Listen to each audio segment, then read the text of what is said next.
কথা বলার কিছু সাইকোলজি আছে।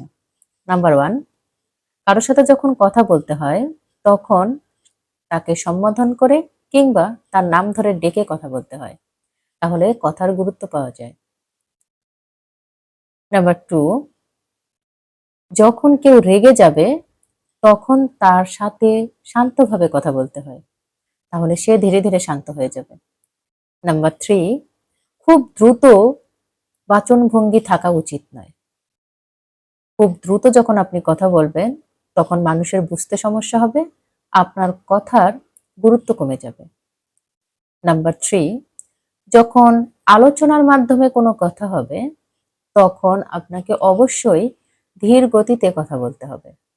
তাহলে আপনার কথাটা মানুষ মনোযোগ দিয়ে শুনবে এবং আপনি কি বলতে চাচ্ছেন তা বোঝার চেষ্টা করবে। সর্বশেষ হচ্ছে, আপনি যদি বুঝতে পারেন কেউ মিথ্যা বলছে বা কোনো প্রশ্নের উত্তর দিতে চাচ্ছে না, তাহলে অন্যদিকে চোখ ঘুরিয়ে নিন। সে চাপে পড়ে সত্য কথা বলে দিবে।